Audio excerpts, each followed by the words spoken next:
La France est attendue pour éviter une catastrophe humanitaire. Elle sera là.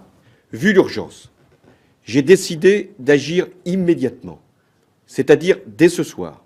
La France n'a pas d'autre objectif que de sauver des vies humaines. Votre mission est claire. Contribuer au rétablissement de la sécurité en Centrafrique, enrayer la spirale d'exaction et la dérive confessionnelle qui est à l'œuvre. Elle requiert du sang-froid. La France est fidèle à sa mission, elle est au soutien des Africains, elle est conforme à la légalité internationale et elle va travailler pour la paix. Des soldats français pour tenter d'éviter un génocide. La France, ici, en Centrafrique, ne recherche aucun intérêt pour elle-même, n'a aucun avantage à tirer d'une présence, ne prétend d'ailleurs à aucune influence injustifiée. La France, elle entend simplement porter secours à une population menacée par des bandes sans scrupules.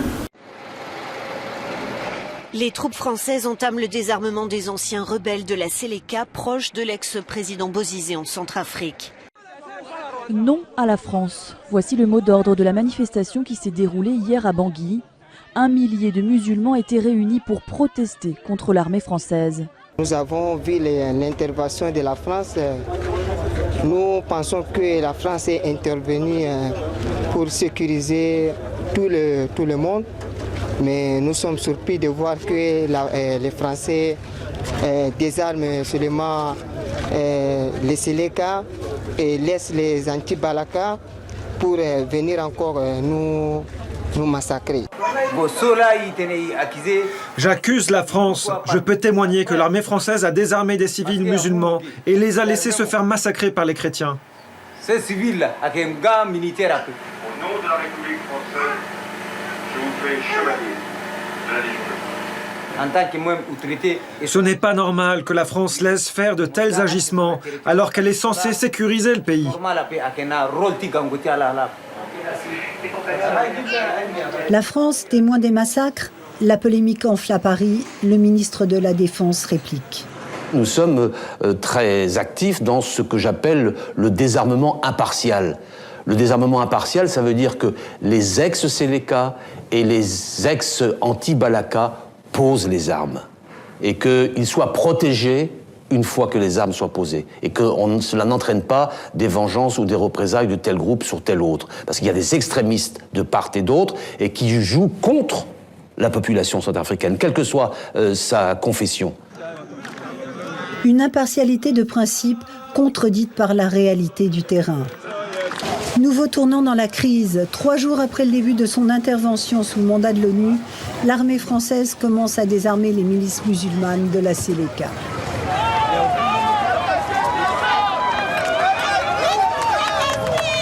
Les habitants des quartiers chrétiens applaudissent.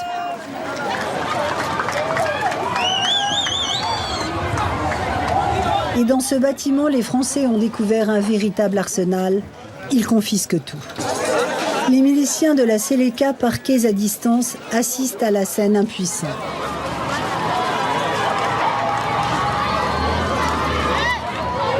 Soudain, un mouvement de foule. Les habitants menacent et insultent 2 miliciens désarmés. Ils nous ont désarmés, ils ont tout pris chez nous.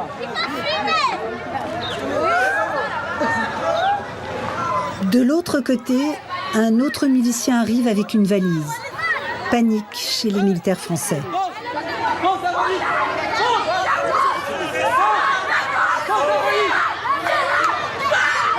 Recule! Recule! Recule! Recule!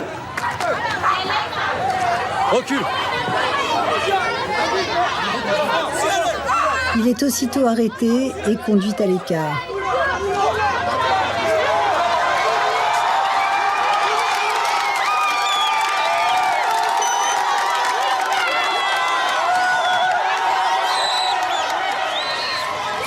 Allez, allez!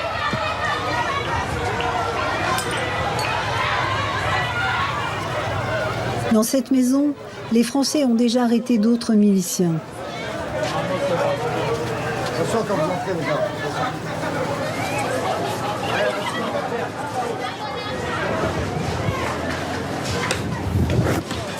Idem au sol, où les 1600 soldats de l'opération Sangaris ont le droit depuis lundi dernier de désarmer les habitants. Ce jour-là, 2 passants musulmans se font confisquer leurs pistolets. Une prise rare, car depuis une semaine, presque toutes les armes ont été cachées par leurs propriétaires. On regarde bien s'ils n'ont pas d'armes sur eux, d'armes blanches ou des armes de poing ou quoi. Mais sinon, ouais, c'est vrai que c'est difficile à contrôler ici. Vous avez le sentiment que c'est suffisant ? On fait avec ce qu'on a, hein. On fait avec les moyens, puis on s'adapte, hein. On essaie de faire au mieux. Sur les routes, des contrôles minutieux. Ici, une moto en partie désossée.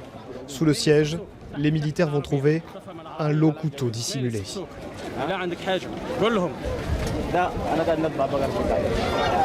Juste à côté, la foule se masse devant une station essence où les Séléka avaient un QG. Les habitants soulagés de voir les Français rechercher les rebelles et leurs armes jusque dans une cuve à essence. S'il vous plaît, ouvrez la porte.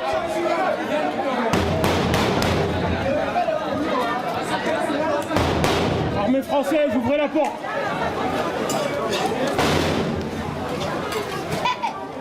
Pas d'armes ici, les hommes de la Séléka ont déjà caché leur arsenal ailleurs.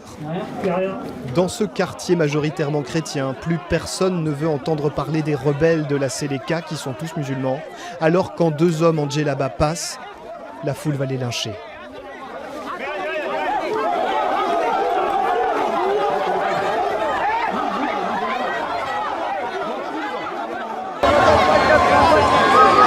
Désormais, les musulmans sont menacés. Dans un autre quartier de Bangui, la foule brûle des véhicules appartenant aux Séléka désarmés et pille leurs maisons. Après des mois de terreur, c'est le grand défouloir des chrétiens.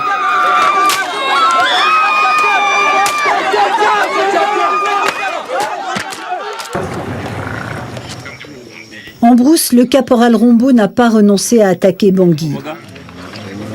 Ok, pour moi là. Maintenant que les Séléka sont partiellement désarmés, l'heure de la revanche a sonné. Le soir, ils prennent la direction de Bangui pour se positionner aux abords de la capitale, juste à côté de l'aéroport tenu par les Français. Veillée d'armes et dernier conseil de guerre. Demain, à 2h du matin, nous allons attaquer. Quelles que soient les conditions. On va tirer avec la mitrailleuse. Mais soudain, le caporal Rombo est appelé par son aide de camp. Ouais.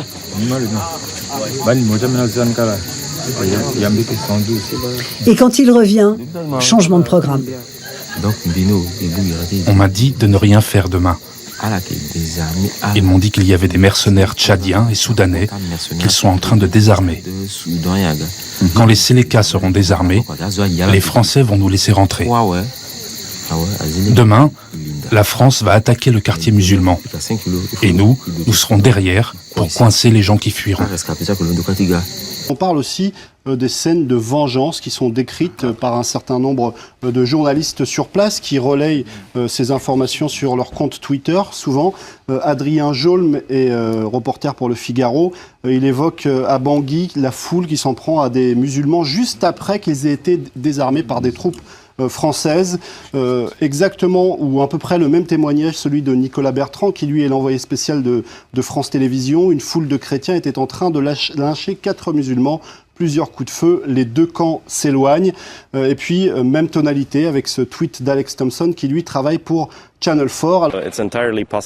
Il est fort possible que dans quelques semaines, il n'y ait plus un seul musulman à Bangui et dans le reste de la République centrafricaine. Ils n'ont rien demandé, ils ont dit les voilà, les voilà. Ils considèrent que tous les musulmans sont des bandits. Mais tous les musulmans ne sont pas des bandits. Et tous les chrétiens non plus.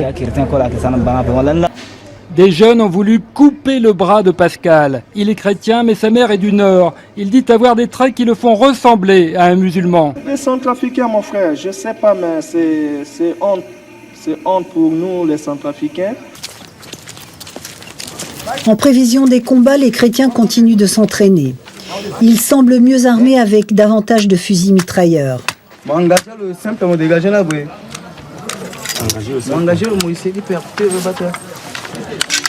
Retenez bien ce visage, cet homme est un lieutenant du caporal Rombo. Dans la journée, un détachement de l'armée française vient en reconnaissance sur la base du caporal Rombo. Quand notre caméra s'approche, malaise. La conversation s'interrompt. Le capitaine va engager la discussion avec la milice chrétienne. Il marche sur des œufs. Que tous doivent être désarmés, autant les CDK que les ex-FACA ou les anti-balaka. Il faut que tout le monde soit désarmé. Effectivement, aujourd'hui, je viens pas pour les armer, mais je viens pour passer un message. Un message de désarmement et de cantonnement. Alors ici, vous êtes cantonnés ici. Oui. Hein? D'accord. Désarmer tout le monde par nous. On se rappelle? Sans problème. À bientôt. À bientôt. Visiblement, le désarmement des combattants chrétiens n'est pas à l'ordre du jour. Les Français repartiront sans saisir aucune arme. Notre interlocuteur prétend avoir eu des assurances de l'armée française. À la fin de la discussion, ils m'ont dit « on se calme ». Ils vont ratisser et dès que la voie est libre, on pourra avancer. C'est ce que l'adjudant m'a dit. Il m'a donné ses 2 numéros de téléphone. Le lendemain, nouvelle visite de l'armée française sur la base du caporal Rombo. Mais cette fois, plus question de nous laisser filmer. Ah, pas de vidéo. S'il vous plaît, on peut éviter. Le 13e régiment de dragons parachutistes est une unité de force spéciale chargée de récolter du renseignement. Les chrétiens, eux, comptent sur l'armée française pour neutraliser les Séléka. Chacun semble y trouver son compte.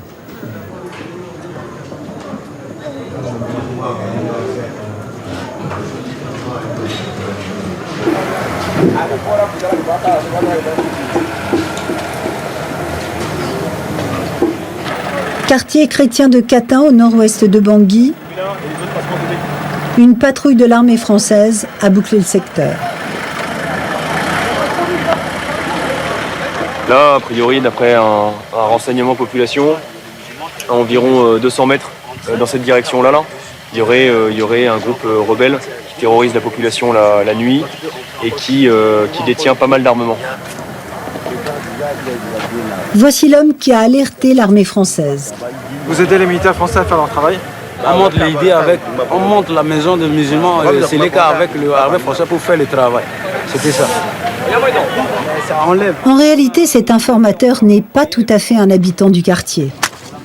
Souvenez-vous, c'est un des hommes du caporal Rombo que nous avions croisé sur sa base. En fait, les combattants chrétiens envoient l'armée française pour débusquer leurs ennemis. Retour sur le camp des combattants chrétiens aux portes de Bangui. Le caporal Rombo passe un coup de fil à un adjudant de l'armée française.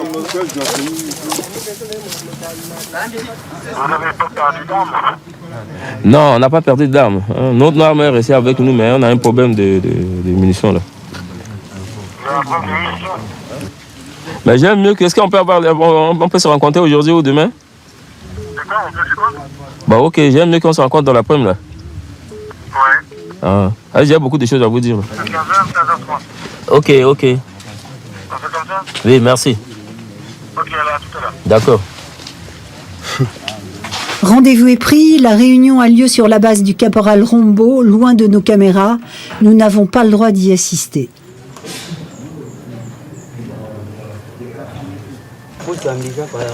Après le départ de l'armée française, débriefing. Le colonel français nous a conseillé de nous rassembler en une seule base. Que nous soyons 10 000 ou 100 000 pour avancer. Rombo et ses hommes rêvent désormais d'un assaut final. Ils aiment croire que la France est de leur côté.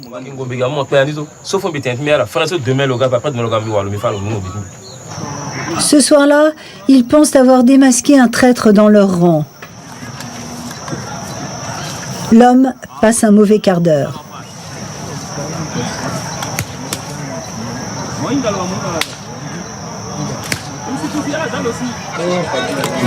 Pour punition, il doit assister au repas des chefs. Dans la soirée, il sera exécuté sans autre forme de procès. Nous avons sollicité l'armée française pour une interview au sujet de son action sur le terrain. Elle n'a pas donné suite à cette demande. Entre les chrétiens majoritaires et les milices musulmanes au pouvoir, l'impartialité ne semble pas facile à tenir. Plus d'un mois après le début de l'opération Sangaris, le chaos règne toujours à Bangui. Aujourd'hui, ici à Bangui, et puis vers le sud et puis l'ouest, il n'y a plus de musulmans. Donc on cherche à regagner le nord pour vraiment pratiquer notre religion. Tous ces musulmans sont désormais la cible des anti-Balaka. Pour repartir est une question de vie ou de mort. Ils attendent un avion opérationnel, un camion, n'importe quel moyen de transport pour fuir vers le nord ou les pays voisins. Il s'agit d'un véritable exode. Des quartiers entiers de Bangui ont été vidés de leur population musulmane. Ils ont cessé d'exister en tant que population. Ils ont fui ou ont été tués ou leurs maisons ont été brûlées. Leur présence historique ici est en train d'être effacée de la carte. Et ils sont encore des milliers de candidats au départ, des milliers de musulmans qui se regroupent ici, dans ce camp, juste derrière l'aéroport de Bangui. Il en vient un peu plus chaque jour. Ils viennent de partout, de Bangui, mais également du sud et de l'ouest du pays. Le gouvernement français est à la fois à votre disposition, mais il assume ses responsabilités. Dans le monde entier, on est en train d'applaudir ce que fait la France, et je ne voudrais pas que ce soit en France que ce soit contesté. Merci, Monsieur le Ministre.